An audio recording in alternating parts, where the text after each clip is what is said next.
Syukur kepada Allah.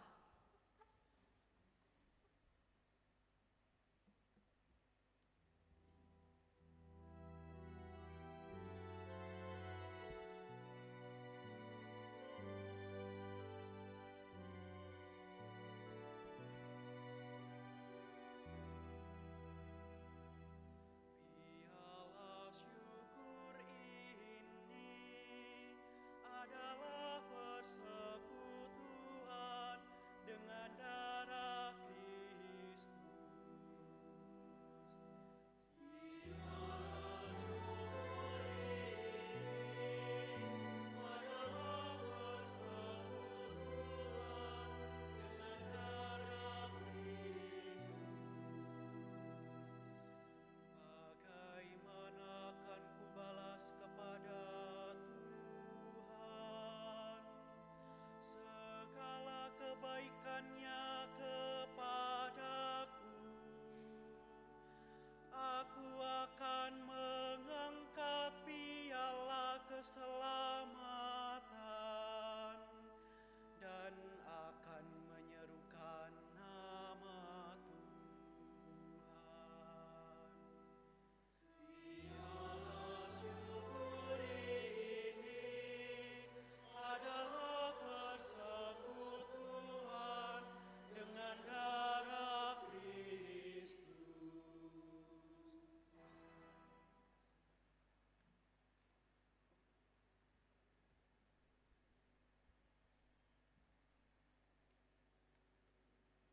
Pembacaan dari surat pertama Rasul Paulus kepada jemaat di Korintus.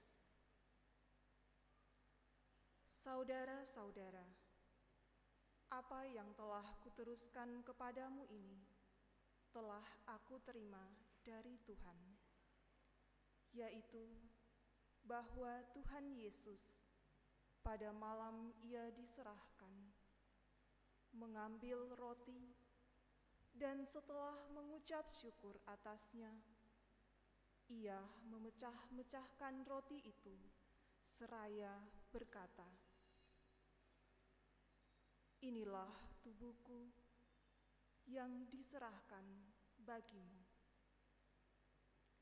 Perbuatlah ini untuk mengenangkan daku."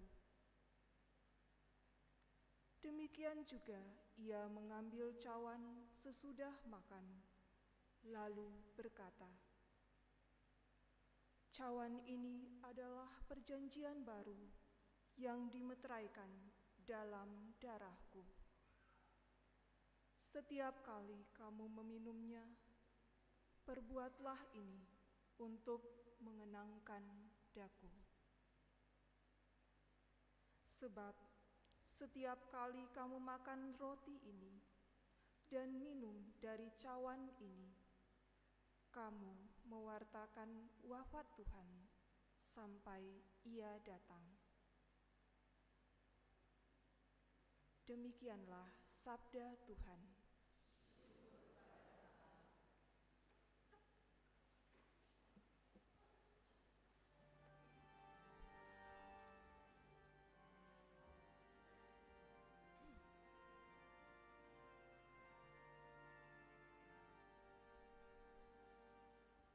Terpujilah Kristus Tuhan, Raja mulia dan kekal.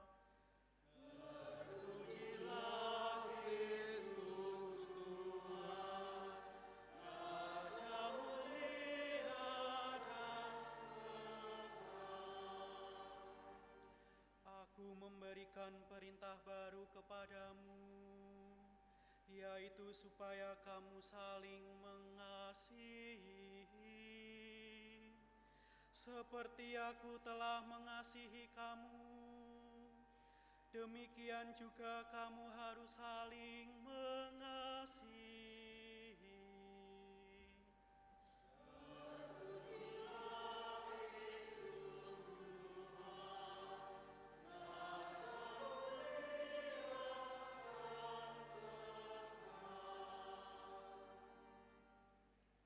Tuhan bersama bersamamu.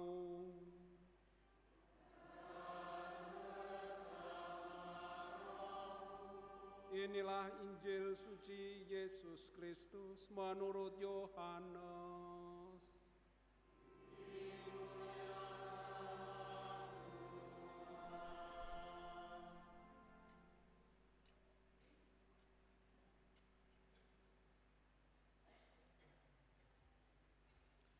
Sebelum hari raya Paskah mulai, Yesus telah tahu bahwa saatnya sudah tiba untuk pergi dari dunia ini kepada Bapa. Sebagaimana ia senantiasa mengasihi murid-muridnya, demikianlah sekarang ia mengasihi mereka sampai saat terakhir. Ketika mereka sedang makan bersama, iblis telah membisikkan dalam hati Yudas Iskariot, anak Simon, rencana untuk mengkhianati Yesus. Yesus tahu bahwa Bapa telah menyerahkan segala sesuatu kepadanya dan bahwa ia datang dari Allah dan akan kembali kepada Allah. Lalu bangunlah Yesus dan menanggalkan pakaiannya. Ia mengambil sehelai kain linan dan mengikatkannya pada pinggangnya.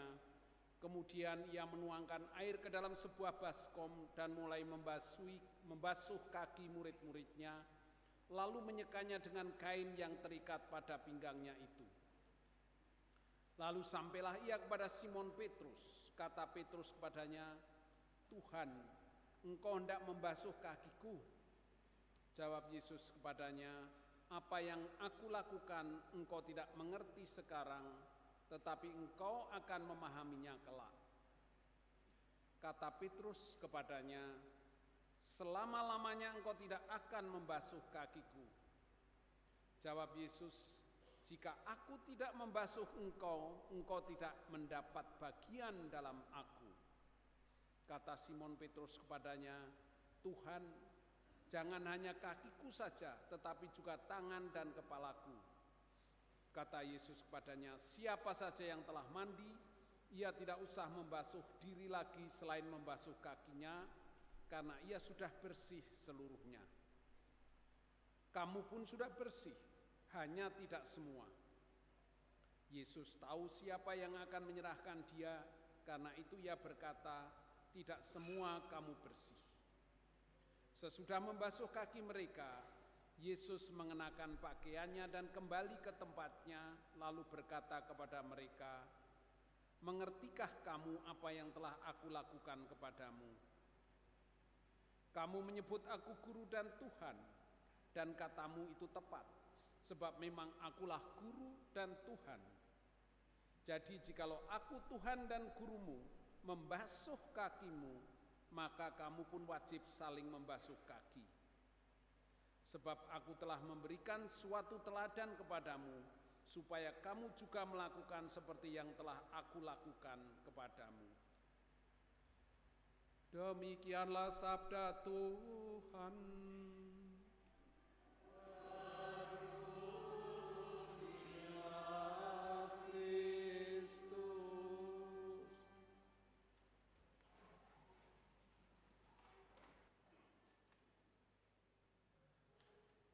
Saudara-saudara yang terkasih, kalau dikatakan peristiwa ini Kamis Putih ini adalah bahasa cinta. Bahasa cinta ternyata pertama-tama bukan kata-kata. Bahasa cinta adalah perbuatan. Karena bahasa cinta yang diungkapkan oleh Yesus adalah dengan mencuci, membasuh kaki para murid sebagai ungkapan melayani dan mengasihi sesama. Mengapa membasuh kaki menjadi simbol kerendahan hati? Karena Yesus memecah tradisi perjanjian lama. Kalau kita melihat pada kitab Kejadian bab 18 ayat 4, di sana Abraham mengatakan, "Biarlah diberikan air kepadamu, maka basuhlah kakimu dan beristirahatlah di bawah pohon." Kemudian Abraham memberi makanan dan minuman kepada 3 tamunya itu, yang sebetulnya adalah para malaikat, serta menghormati mereka untuk beristirahat dan membersihkan kaki. Yang membersihkan kaki tamunya sendiri. Kita bisa membayangkan Yesus memecah tradisi itu, Yesuslah yang membasuh kaki sebelum mereka makan bersama. Lalu juga di dalam kitab Samuel yang pertama, bab 25 ayat 41, Abigail datang kepada Daud, duduk di dekatnya pada kakinya, lalu berkata, "Hari ini aku telah mendapat pengertian bahwa aku telah berdosa kepada tuanku." Ungkapan penyesalan karena telah melakukan dosa dengan duduk di kakinya. Ini adalah dua ungkapan kasih yang dilakukan oleh Yesus.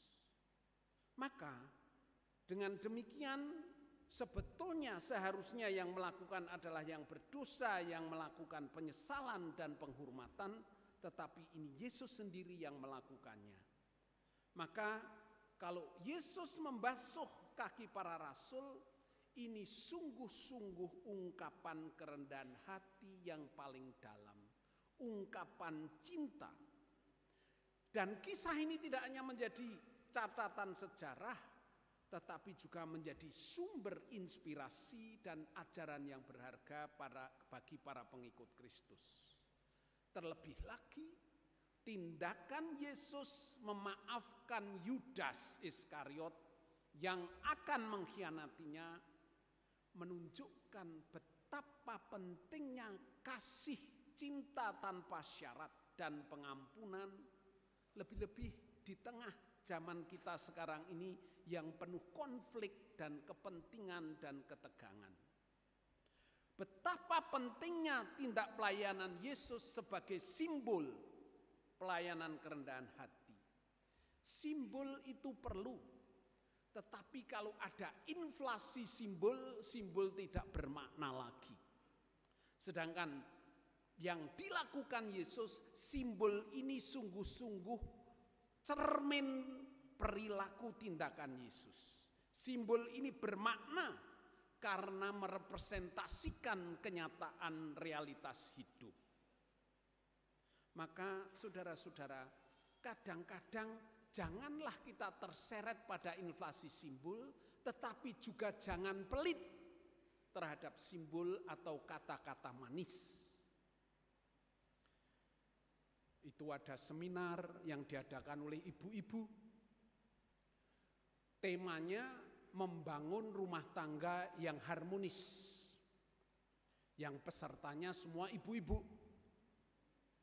Lalu narasumbernya setelah berbicara banyak akhirnya berhenti lalu mengatakan, "Saya ingin bertanya dari ibu-ibu ini, siapa yang terakhir kali mengatakan kepada suami, 'Sayang, aku cinta padamu'? Kapan terakhir kali?"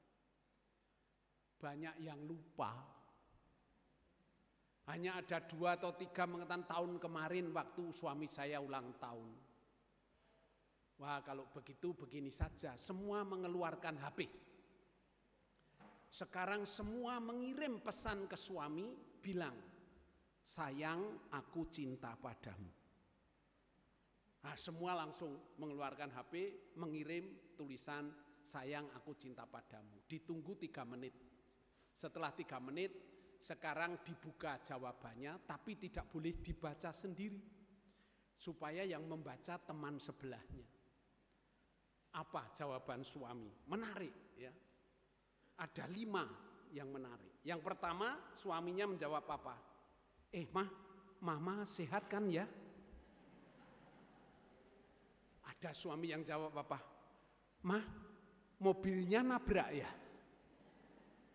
Ada yang jawab, "Loh, kan sudah saya transfer." Lalu ada yang bertanya, "Saya ngimpi apa nih ya?" Dan yang terakhir yang menarik, "Ini siapa ya?"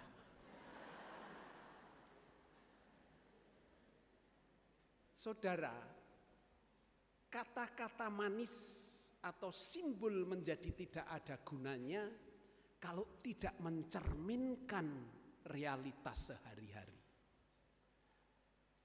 Pengorbanan Yesus itu sungguh-sungguh nyata, sehingga bahasa cinta simbol pembasuhan kaki itu menjadi bermakna. Maka saudara-saudara, kalau simbol atau kata-kata kita akan dianggap bermakna, tunjukkanlah bahwa dalam hidup sehari-hari sungguh-sungguh mencerminkan simbol itu. Maka saudara-saudara, kalau kita melihat penderitaan Kristus, bagaimana Yesus menghadapi penderitaan?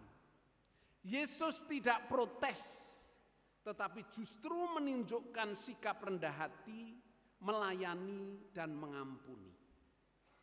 Tentu jawabannya mudah. Mengapa? Jawabannya karena Yesus melakukan apa yang menjadi kehendak Bapa. Masalahnya bagi kita tidak semudah itu. Kita mau menjawab apa kalau kita dihadapkan pada penderitaan? Kita akan menjawab apa? Bereaksi apa kalau kita menghadapi masalah? Jawaban Yesus itu saya sungguh-sungguh tertarik, tercermin dalam bukunya seorang korban kamp konsentrasi yang bernama Viktor Frankl. Dalam bukunya yang berjudul Man's Search for Meaning, pencarian manusia akan makna hidup.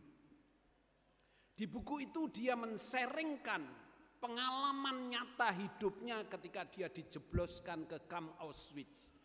Penderitaannya, waktu masuk pertama kali dia shock karena diperlakukan seperti binatang.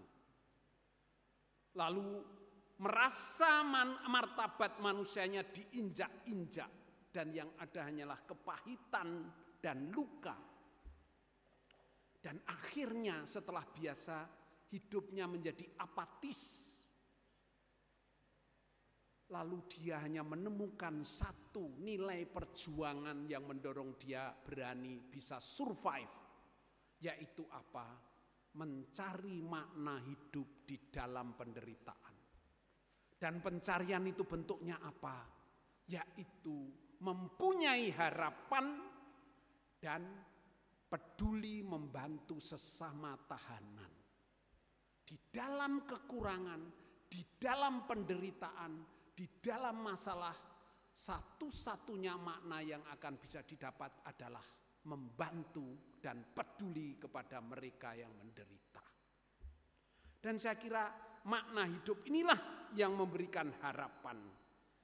Ya, dan kita juga perlu mengambil jarak supaya bisa masuk ke makna hidup justru saat-saat kita menghadapi masalah.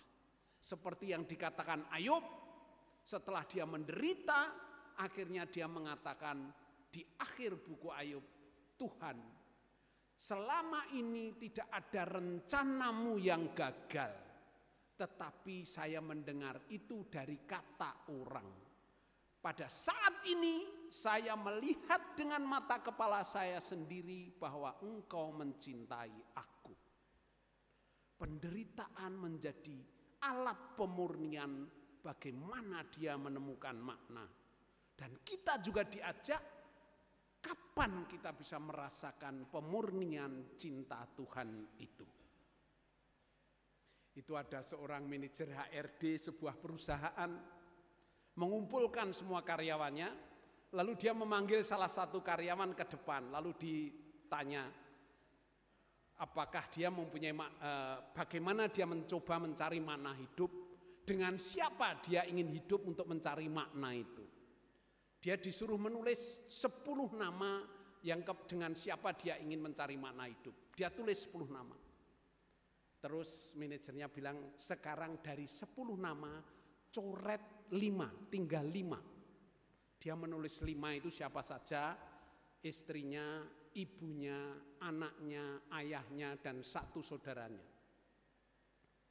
Ternyata belum selesai, dari 5 itu coretlah lagi 2, tinggal 3. Akhirnya dengan berat hati, yang 3 itu adalah anaknya, istrinya, dan ibunya. Dia mencoret ayahnya dan saudaranya. Ternyata belum selesai. Manajernya itu bilang, sekarang dari 3 itu coretlah 2, tinggal 1. Akhirnya dicoret, siapa dengan menangis meneteskan air mata. Ibunya dicoret, anaknya dicoret, tinggal istrinya. Manajernya kaget, loh kok tumben ini? Biasanya yang saya tanya itu akan memilih yang sedarah daging denganmu, atau ibumu atau anakmu. Ini aneh, kamu kok memilih istrimu, kenapa? Dia menjawab dengan pelan dan menangis, Pak, istri saya ada di sini.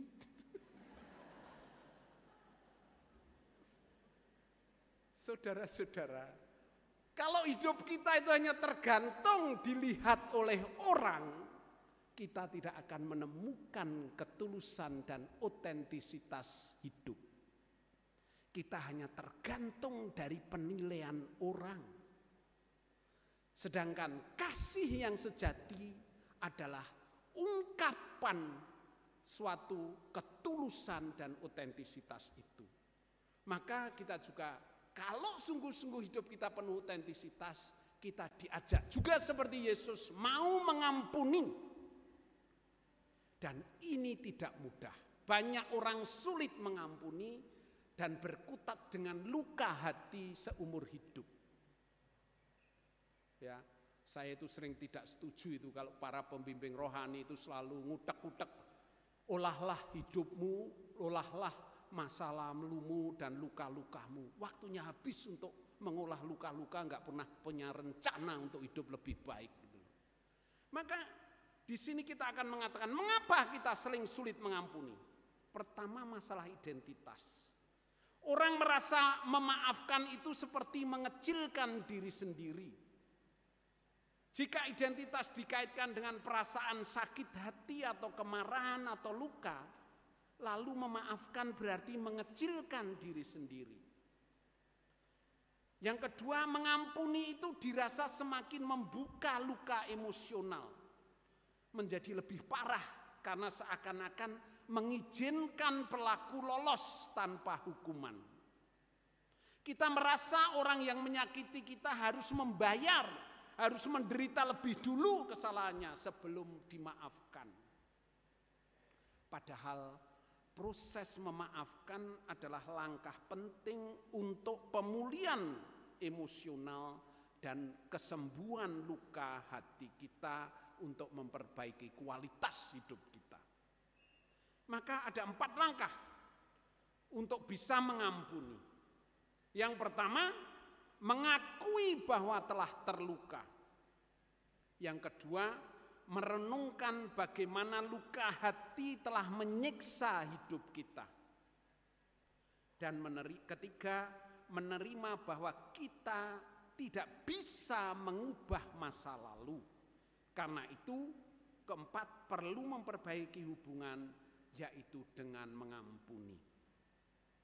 Dengan mengampuni, kita ambil bagian di dalam penderitaan Kristus.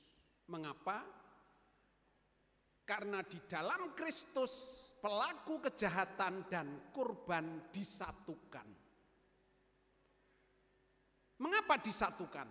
Pelaku kejahatan mendapat pengampunan dari Kristus, dan korban kejahatan mendapatkan bela rasa, empati dari Yesus. Maka saudara-saudara, salah satunya adalah belajar rendah hati untuk bisa mengampuni. Jangan hanya mau menangnya sendiri.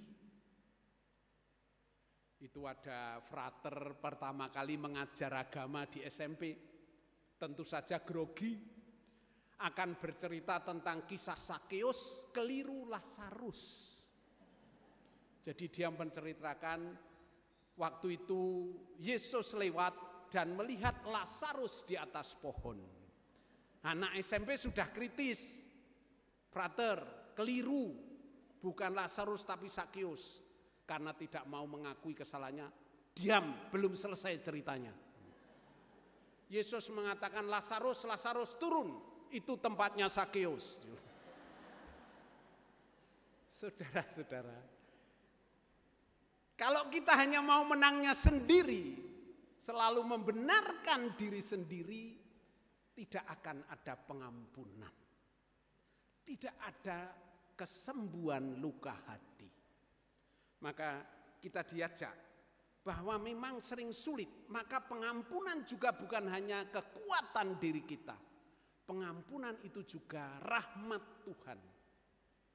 Saya akan menceritakan kisah sungguh-sungguh terjadi bahwa pengampunan itu sungguh rahmat dan tidak hanya kemauan baik manusia. Yaitu ada kisah di kota Biso di Afrika Selatan tahun 1992. Ketika itu ada demonstrasi buruh orang kulit hitam. Dan demonstran itu ditembaki, ada 30 yang mati dan luka-luka yang lain.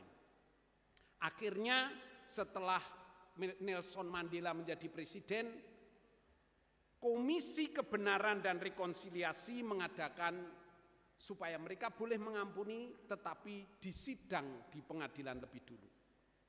Lalu para tentara itu yang dulu menembak ditangkap, diadili.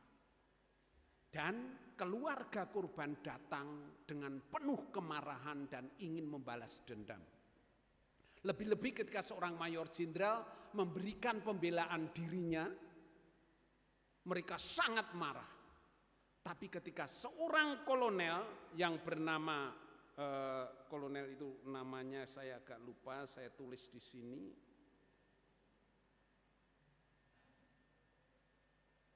Yaitu di Afrika Selatan. Kolonel Horst Sobesberger. Dia mengatakan apa waktu pembelaannya? Saya mohon maaf. Saya ingin mengatakan bahwa pembunuhan massal di kota Biso akan selalu membebani pundak saya sepanjang sisa hidup saya.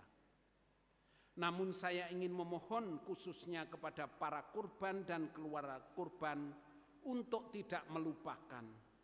Saya mohon semoga supaya Anda mengampuni kami, supaya kami bisa kembali ke komunitas, bisa diterima. Mohon Anda memahami tekanan kami. Hanya itu yang bisa saya lakukan, saya mohon maaf. Hanya itu yang bisa kami katakan, saya mohon ampun. Anda tidak tahu yang tadinya suasana tegang berubah tiba-tiba dan semua tepuk tangan dan menyalami kolonel itu. Massa yang hampir saja mengeroyok militer itu justru melakukan tepuk tangan itu dan hampir tidak dipercaya perubahan suasana hati hadirin itu. Dan Monsinyur Desmond Tutu almarhum mengatakan, roh Tuhan sungguh hadir menaungi ruangan ini dan menggerakkan hati orang-orang ini, akhirnya mereka mengampuni. Ini sungguh rahmat Tuhan, orang bisa mengampuni.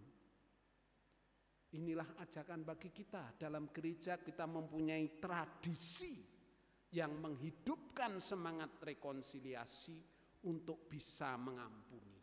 Dan mengampuni itu juga pembiasaan pelatihan pendidikan. Habitus. Maka itu pernah di dalam perkawinan, pesta perkawinan dalam upacara di gereja, romonya meminta ayah dari pengantin perempuan untuk nanti kalau sudah upacara bapak memberi sambutan.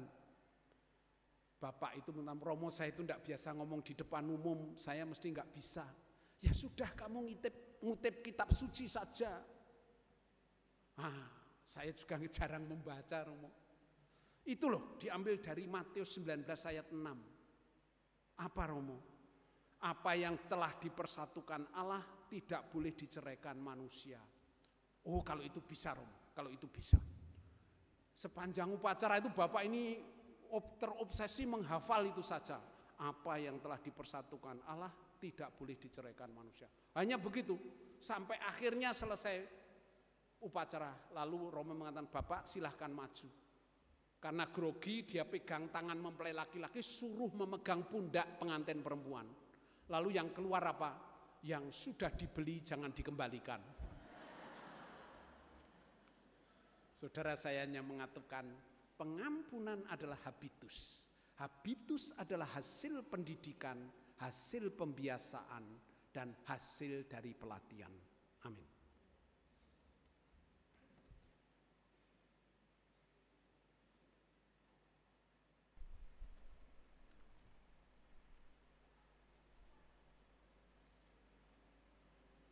Kita akan masuk pada upacara pembasuhan kaki para rasul.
Marilah kita memperbarui iman kepercayaan kita.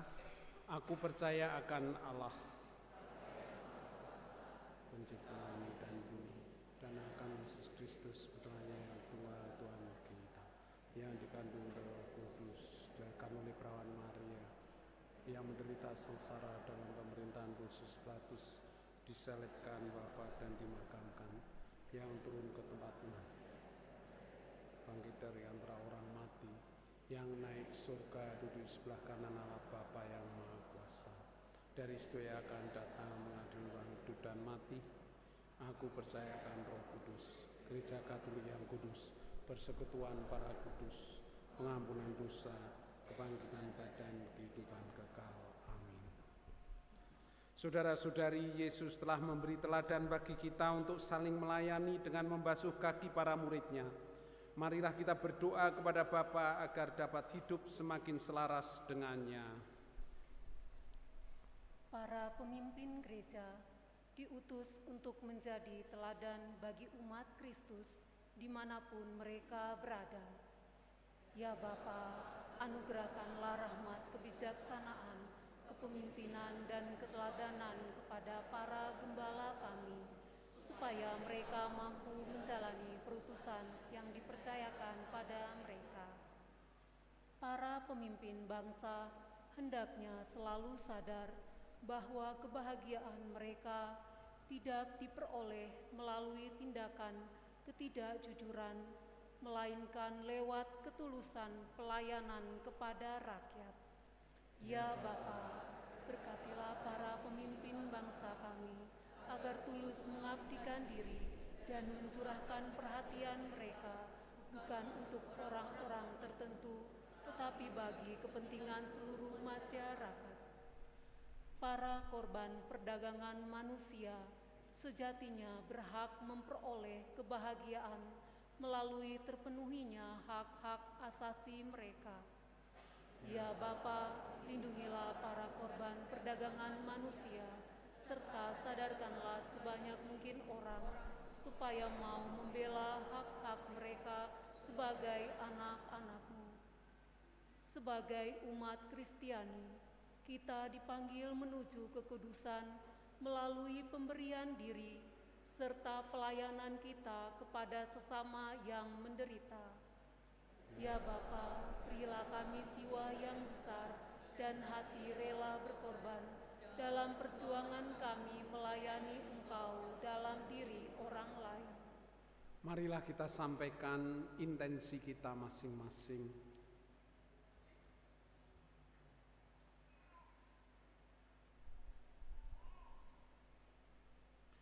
Allah Bapa Maha Pengasih, dengarkanlah dan kabulkanlah permohonan kami yang kami unjukkan ini dengan pengantaran Yesus Kristus Putra-Mu Tuhan kami.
Terpujilah Engkau ya Tuhan Allah semesta alam, sebab dari kemurahan-Mu kami menerima roti dan anggur yang kami persembahkan ini. Inilah hasil dari bumi dan dari usaha manusia yang bagi kami akan menjadi santapan dan minuman rohani.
Berdoalah saudara-saudari supaya persembahanku dan persembahanmu berkenan pada Allah Bapa yang Maha Kuasa.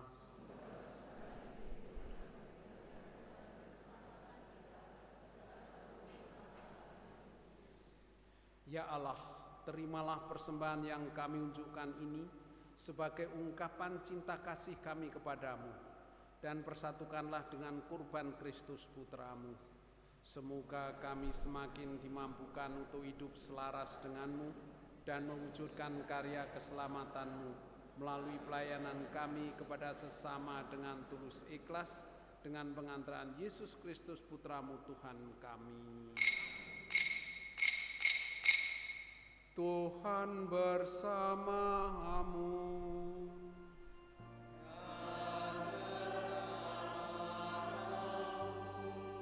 Marilah mengarahkan hati kepada Tuhan.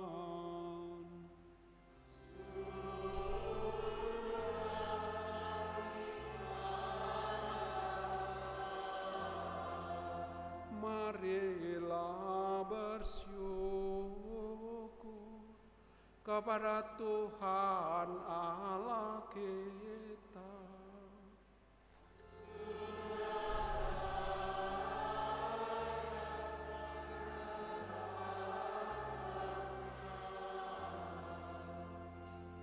Sungguh pantas dan benar, layak dan menyelamatkan bahwa kami selalu dan dimanapun bersyukur kepadamu Tuhan Bapa yang kudus, Allah yang maha kuasa dan kekal, dengan pengantaran Kristus Tuhan kami. Dalam perjamuan terakhir bersama rasul-rasulnya, dia mempersembahkan dirinya kepadamu, dan sebagai anak domba tak bernoda yang pantas diterima sebagai korban pujian yang sempurna, untuk tetap meneruskan kenangan akan salib yang menyelamatkan. Engkau menguduskan kaum berimanmu dengan memberinya santapan sakramen yang mulia, supaya umat manusia yang menghuni satu bumi diterangi oleh satu iman, dipersatukan oleh satu kasih. Sebab itu kami menghadap ke meja sakramen yang mengagumkan, agar dengan dipenuhi kelembutan rahmat-Mu, kami beralih ke citra surgawi. Dari sebab itu semua makhluk di surga dan di bumi melakukan nyanyian baru untuk memuji Dikau, dan kami bersama seluruh bala malaikat tak henti-hentinya memuji Dikau sambil bernyanyi.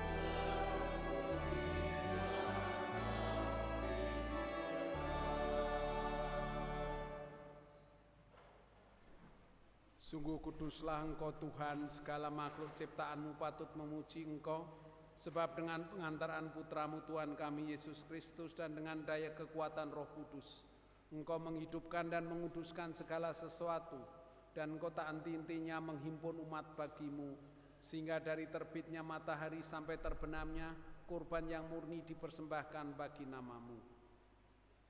Maka kami mohon dengan rendah hati kepada-Mu Tuhan, supaya Engkau berkenan menguduskan dengan Roh-Mu persembahan ini yang kami bawa kepada-Mu, agar menjadi tubuh dan darah Putra-Mu Tuhan kami Yesus Kristus yang mengendaki kami merayakan misteri ini.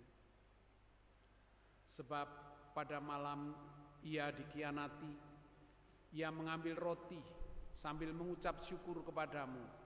Ia mengucap berkat, memecah-mecahkannya, lalu memberikannya kepada para murid-Nya seraya berkata, "Terimalah dan makanlah kamu semua, inilah tubuhku yang diserahkan bagimu."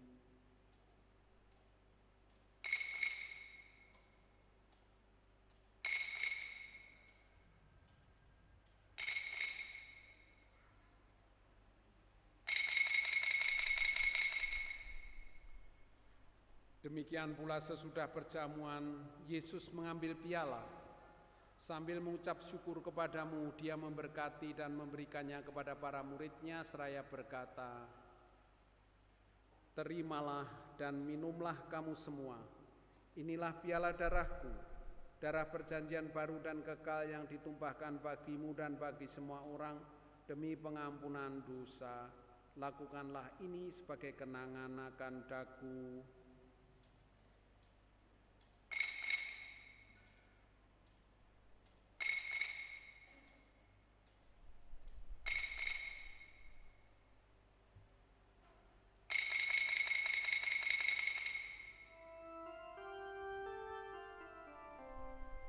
Marilah mewartakan misteri iman kita.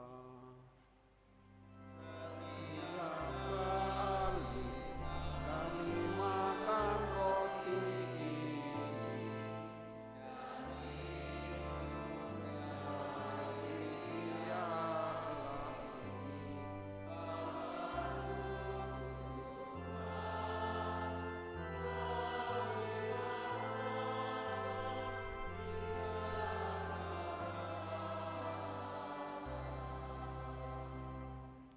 Maka Tuhan sambil mengenangkan wafat dan kebangkitan, mengenangkan sengsara Putra-Mu yang menyelamatkan, kebangkitannya yang mengagumkan dan kenaikannya ke surga, sambil mengharapkan kedatangannya kembali, kami mempersembahkan kepada-Mu kurban yang hidup dan kudus ini seraya mengucap syukur. Kami mohon pandanglah persembahan gereja-Mu dan indahkanlah kurban yang telah mendamaikan kami dengan Dikau. Perkenankanlah agar kami dipulihkan dengan tubuh dan darah Putra-Mu, dipenuhi dengan Roh Kudus-Nya, dijadikan satu tubuh dan satu roh dalam Kristus. Semoga kami disempurnakan oleh-Nya menjadi persembahan abadi bagi-Mu, agar kami pantas mewarisi kebahagiaan surgawi, bersama para pilihan-Mu, terutama bersama Santa Perawan Maria Bunda Allah, Santo Yosef mempelainya, para rasul-Mu yang kudus dan para martir-Mu yang jaya, dan semua orang kudus yang melalui doa-doa mereka di hadapan-Mu senantiasa menolong kami. Kami mohon Tuhan, semoga kurban yang mendamaikan ini menghasilkan damai dan keselamatan seluruh dunia.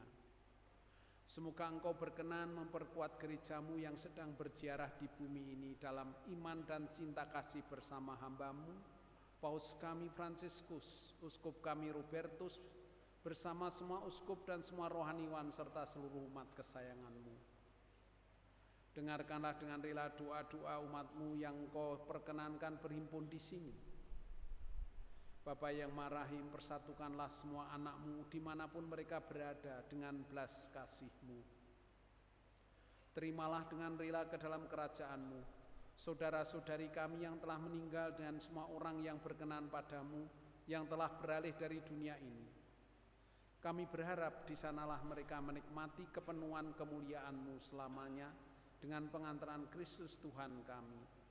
Melalui Dialah Engkau melimpahkan segala kebaikan kepada dunia. dengan pengantaraan Dia, bersama Dia dan dalam Dia. Bagimu Allah Bapa yang Maha Kuasa, dalam persekutuan dengan Roh Kudus, segala hormat dan kemuliaan sepanjang segala masa. Atas petunjuk penyelamat kita dan menurut ajaran ilahi, maka beranilah kita bernyanyi.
Semoga damai Tuhan kita Yesus Kristus bersamamu.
Saudara-saudari, Tuhan kita Yesus Kristus berpesan supaya kita makan dan minum dari perjamuan yang Ia sediakan.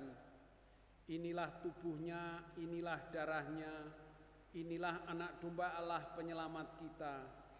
Tiada seorang yang kasihnya lebih besar daripada Ia yang menyerahkan diri bagi para sahabatnya. Marilah membalas kasih sayang Kristus dan khidmat menyambutnya dengan iman yang teguh. Berbahagialah kita yang diundang ke perjamuannya.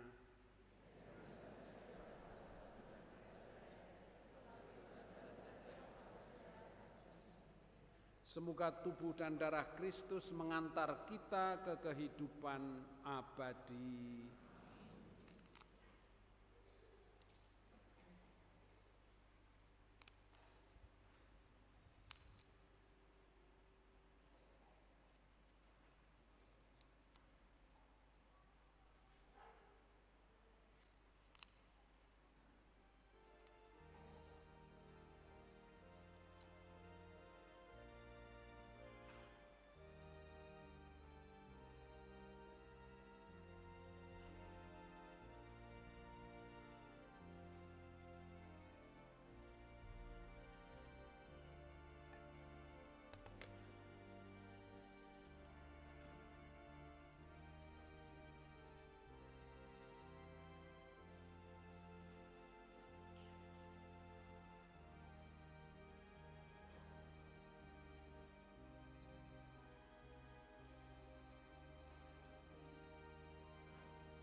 Marilah berdoa. Allah yang Maha Kuasa, kami telah Engkau satukan dengan-Mu serta Putra-Mu dalam perjamuan kudus.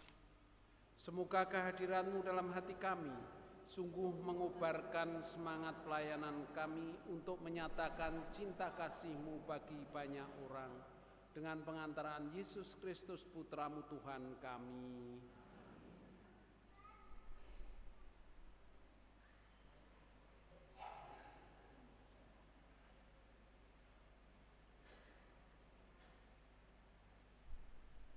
Pendupaan.